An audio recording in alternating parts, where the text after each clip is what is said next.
시청자 여러분 안녕하십니까. 지금부터 전옥현의 안보정론을 시작하겠습니다. 지금 시간은요 8월 9일 이제 3시를 넘어섰습니다. 오늘 날씨도 굉장히 뜨겁고요. 이 코로나 확진 추세 만만치 않습니다. 그럼에도 불구하고요 이 정부가 조금 전에 이 코로나와 관련된 이 브리핑을 했는데요. 지금 모더나사 측의 이 생산 시설에 문제가 있어서 지금 우리 정부의 본래 공급하기로 했던 이 물량의 절반 정도밖에는 8월에 공급되지 않는다. 이런 매우 비극적인 뉴스가 지금 나왔어요. 그래서 8월에 계획된 공급 물량인 850만 회분, 여기에 절반 이하 백신 물량만 들어오게 되어 있다고 합니다. 그렇기 때문에 우리 국내에서도요, 이런 모더나사의 공급 계획 변경으로 인해서 이 8, 9월에 예정되어 있던 접종 계획 상당한 변화가 불가피하다. 그래서요, 오늘 16일 이후에 모더나나 파이자와 같은 메신저 RNA 계열 백신 2차 접종이 예정된 국민들의 경우에는요, 접종 간격이 한시적으로 약 6주까지 지금 늘어나는 그런 이 사태가 벌어졌습니다. 다만이 50대 연령층 접종 그리고 지자체 자율접종 이것은 당초 일정대로 진행이 되고요. 18세에서 49세 연령층 예약도 오늘 오후 8시부터 계획대로 진행될 예정이다. 그리고 고3 학생, 고교 교직원과 기타 대입 수험생의 접종, 기존 접종 간격을 유지한다. 이렇게 지금 되어 있어요. 이것만 보더라도 이 문재인 대통령이 그동안에 얼마나 자신만만하게 이 백신 접종 얘기했잖아요. 그러나 다 물거품이 되는 거예요. 그 쉽게 얘기해서요, 문재인 대통령이 우리 국민들을 대상으로 해서 가짜 말하자면 뉴스를 만들어낸 장본인이다. 이런 비판을 받지 않을 수가 없을 것 같습니다. 그리고 여러분들께 이어서요, 이 북한 간접단 사건과 관련된 내용들이요, 매일 대서특필되고 있어요.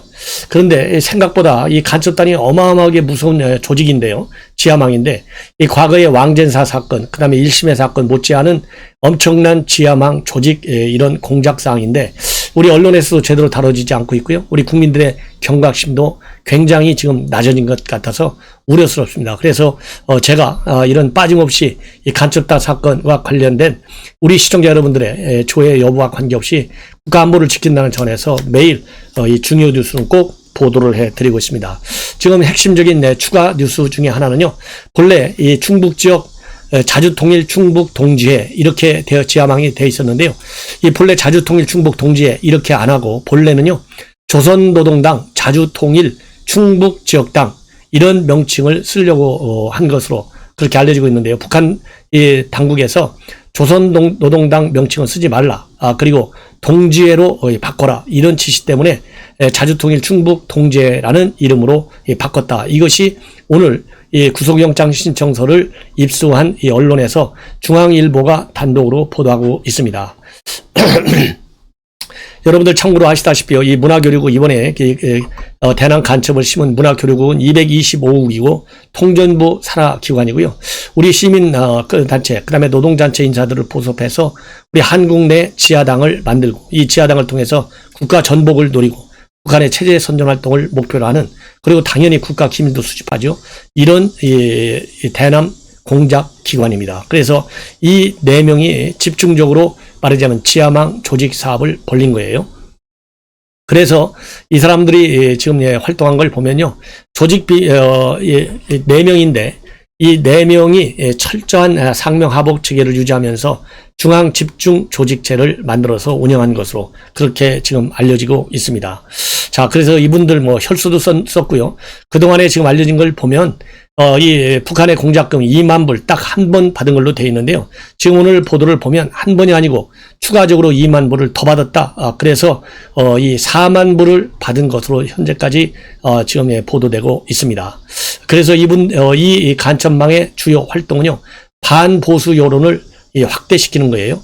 그래서 반보수 여론을 확대시키기 위해서 유튜브까지 만들도록 그렇게 지령을 이 북한으로부터 받았어요. 그리고 주요 활동은 반미 감정, 반일 감정을 확산시키고 보수당이 작년 총선에서 참패하도록 여론 조성을 하고요. 중도층 포섭 방안을 강력하게 강구하는 이러한 지령문을 내린 것으로 그렇게 되어 있습니다. 특히 당시에 자유한국당에서 검찰개혁 이거 굉장히 반대지 않습니까? 이런 이 반대 책동을 분쇄하라 이런 지시까지 내렸고요. 이 박근혜 석방로를 통해서 이 사회 전반에 반보수 투쟁 분위기를 확산시키는 사업도 하라 이렇게 돼 있고, 그 다음에 현재 국민의힘이잖아요. 이 미래통합당 당시에 이 미래통합당을 사회적으로 고립시키기 위해서는 지역사회 원로 인사와 정치인들을 포섭해서 공격하는 정치 여론활동을 조직하라 이런 지시문도 작년 2월에 내린 것으로 그렇게 되어 있습니다. 그리고 이 보수 패당, 그러니까 자유한국당이죠. 이 자유한국당의 책동 반드시 분쇄하라. 그래서 전국 주도권을 장악하는 것을 목표로 내세워서 투쟁하라 이런 지시까지 내렸습니다.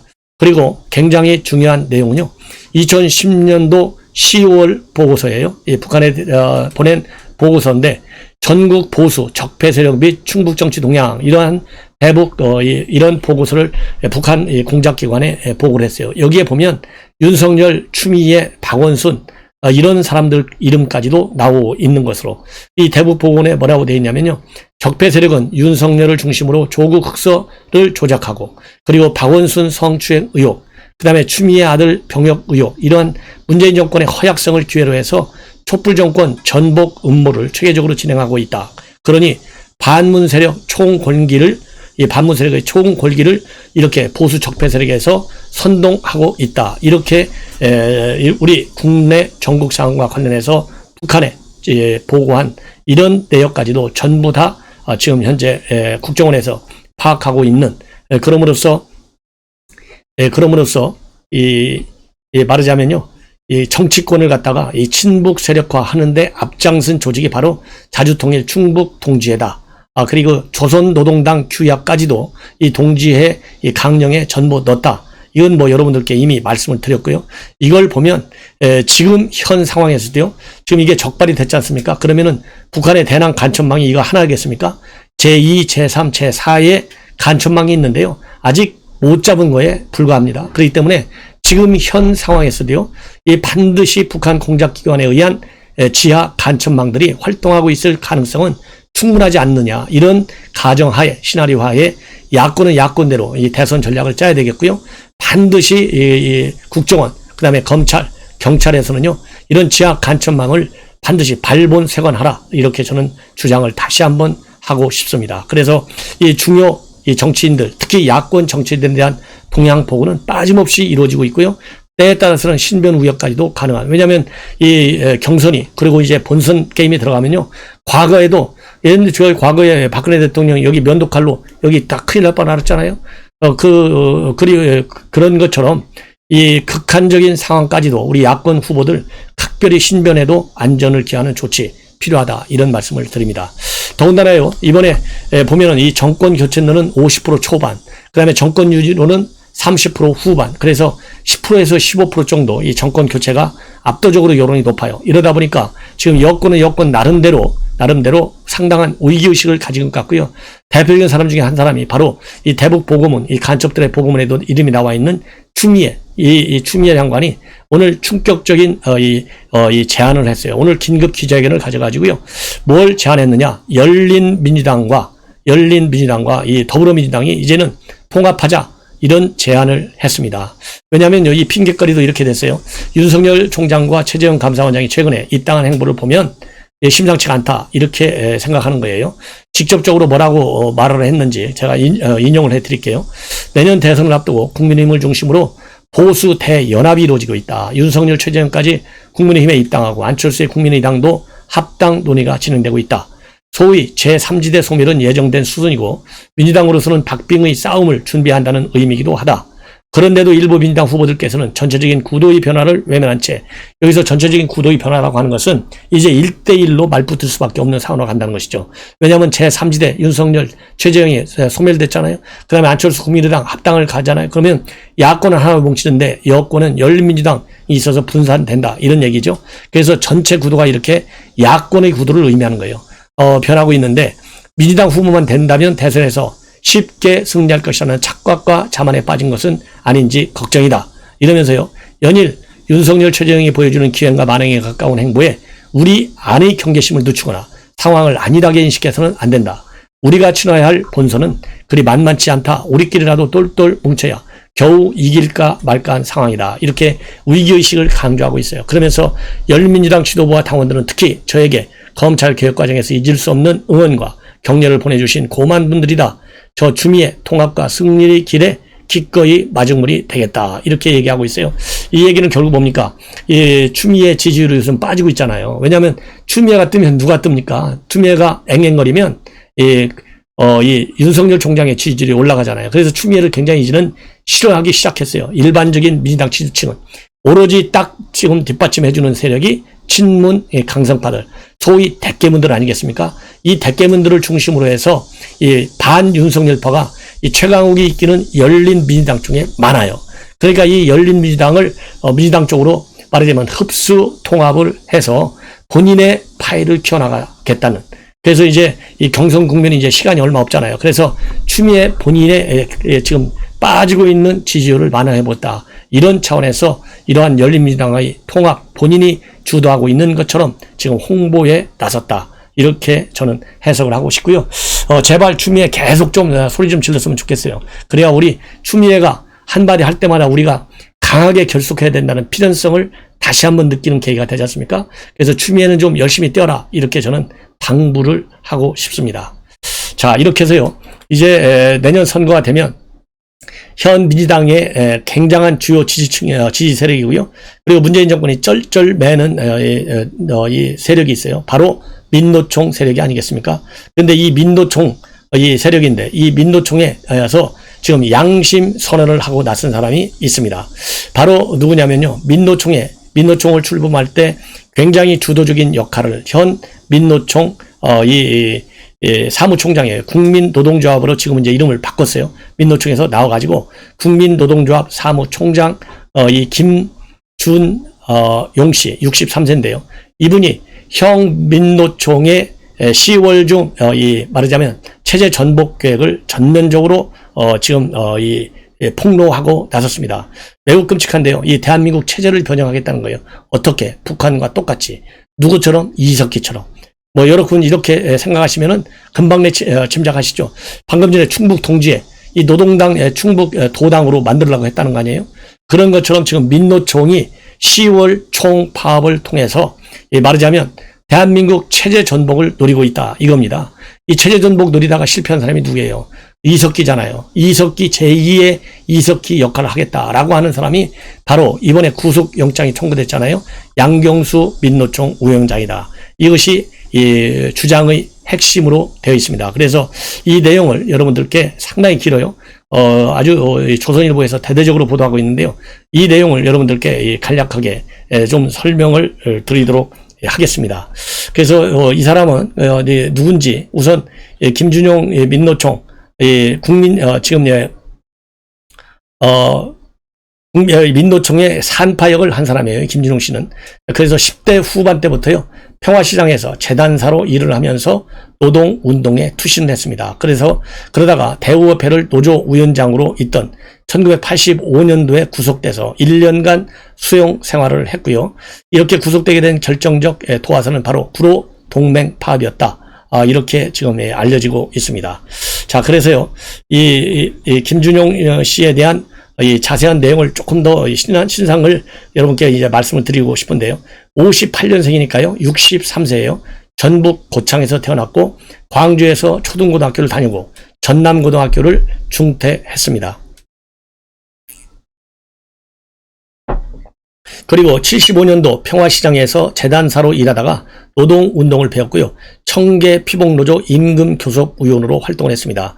그러다가요. 84년도에 대우협회를 노조위원장이 됐어요. 그래서 85년도 그게 계기가 돼가지고 6월부터 86년도 6월까지 1년간 수용 생활을 했고요. 그 이후로 선호협과 전노협의 사무차장으로 민노총이 만들어지는데 결정적 역할을 한 사람으로 알려지고 있어요.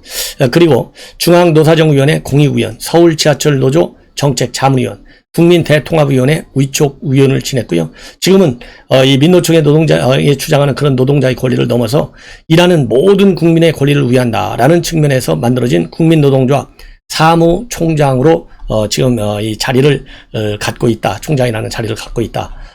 그러면서 이분이 이제 오늘 그야말로 이 양심 선언을 했어요. 양심 선언. 양심 선언의 핵심은 아까 말씀드린 대로 이 민노총이 10월에 110만 명이 참여하는 총파업을 지금 예고해 놓고 있는데요. 이 총파업은 바로 대한민국 뒤집기 한판이다. 이렇게 주장을 하고 있습니다. 자, 그러면은요, 이 총파업, 일종의 사회 대전환 투쟁인데요. 이 투쟁의 이슈는 바로 뭐냐? 기간산업, 그다음을 50% 국유화한다. 그 다음에 주택 50%도 국유화한다. 세 번째는 재난 시기에 있어서 무조건 해고는 금지한다. 그 다음에 네 번째가요, 이 국방 예산은 삭감한다. 다섯 번째가 부동산 투기 소득은 환수한다. 이렇게 되어 있어요. 이것이 5대 핵심 의제입니다. 그래서 이 핵심 사업이 5대 핵심 의제를 두고 투쟁하겠다는 거예요. 이 투쟁을 하는데 여러 가지 이제 문제점이 있는 것이죠. 이 투쟁을 통해서 민노총이 지금 하는 것은 대한민국 헌법과 그 다음에 정체성을 공경하는 전형적 이념 투쟁을 벌이고 있다는 겁니다. 그래서 체제를 북한 사회주의식 체제로 전환하는데 궁극적인 목표를 두고 있고, 그리고 작년 12월에 현 양경수 위원장이 민노총 위원장에 당선이 됐는데요. 이 양경수라고 하는 사람은 내란 선동으로 대한민국 취직기를 시도하다가 유죄 판결을 받은 바 있는 이석기 의원과 같은 경기 동부연합 출신이다. 이렇게 지금 폭로하고 있어요. 그리고 진경호 전국 택배노조 위원장인데요. 이 진경호 택배노조 위원장은 이 과거에 북한 평양을 방문했을 때 혁명열사능까지 찾아서 참배했다. 여러분들 혁명열사능은요, 우리 정부 당국에서 이거는 이적 시설물이에요. 그렇기 때문에 그냥 김일성 일가와 혁명 1세대들이 묻혀 있는 곳이잖아요. 그래서 우리 정부에서는 방북 시 여기 혁명열사능 참배를 금하고 있습니다. 그런데 이 진경호 택배 노조위원장이 2006년도 노종절을 맞이해서 민노총 통일위원장 신문으로 방문을 했는데 그 당시에 혁명열사 등에 참배했다. 이렇게까지 지금 폭로를 하고 있습니다. 그러면서요, 민노총은 입으로는 약자 코스프레를 하고 있는데 실질적으로는 자본주의가 주는 온갖 혜택은 전부 다 누리고 있다. 그러면서요, 예를 들어서 지금 현대차 노조를 예를 들고 있어요. 현대차 조합원들 1억 원 가까운 연봉을 받으면서 주장하는 것이 뭐냐? 재벌 해체, 국방비 삭감, 한미동맹 해체, 이러한 민노총 주장에 적극 동조하고 있는데 이것이 과연 정상일 수 있느냐? 이런 비판을 하고 있고요. 그러면서 지금의 현 민노총은요, 전태일 정신이나 노동자 권익은 사라지고 이념과 횡포만이 남아있다. 그러면서 민노총이 대변하는 이들은 전체 노동장의 10분의 1도 되지 않는다. 이런 대표성까지도 이제 문제제기를 하고 있어요. 그러니까 민노총이 노동자의 10분의 1밖에 대표하지 않기 때문에 대표성이 없다는 것이고요. 민노총의 이런 투쟁은 결국은 이념 투쟁으로서 대한민국의 체제 전복을 노리고 있다. 이렇게 비판하고 있습니다. 그러면서요, 도시근로자의 평균 임금이 299만 원 정도인데 민노총 조합원들은 2배 이상의 지금 소득을 얻고 있다. 이렇게 지금 비판을 하고 있습니다. 그러면서 기업이 있어야 노동자와 노조가 있을 수가 있는데 대한민국 노조는 일자리를 만들어준 기업 대표에게는 고마운 마음을 가지면 안 되는 것이냐. 그리고 선거 때마다 노조를 의식하고 있는데 정치권에서는요, 노조가 무서워서 아무 얘기 안 하는 것은 정치적 범죄다. 노사가 동등한 위치에서 자유롭게 계약할 수 있는 새로운 근로기준법이 필요하다.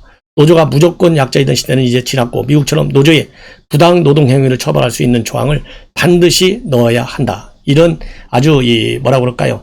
이 민노총의 내부 이 문제점을 그대로 다 적나라하게 지금 표출하고 있는 점이 특징이다. 이렇게 보여집니다. 자, 시청자 여러분, 이것으로요, 오후에 첫 방송을 마치고 또 이어서 중요한 뉴스 여러분들께 보도해 드리도록 하겠습니다. 시청자 여러분들의 많은 시청 그리고 구독과 좋아요 당부를 좀 드리겠습니다. 제가 좋은 뉴스를 가지고 그야말로 어느 누구보다도 더 깊이 있는 분석을 통해서 이 전국 현안을 여러분들께서 저와 함께 꿰뚫은, 그럼으로써 정권 심판론을 제대로 좀 여론화 시킬 수 있는 그런 유튜브가 될 수 있도록 많은 성원을 당부드리겠습니다. 대단히 감사합니다.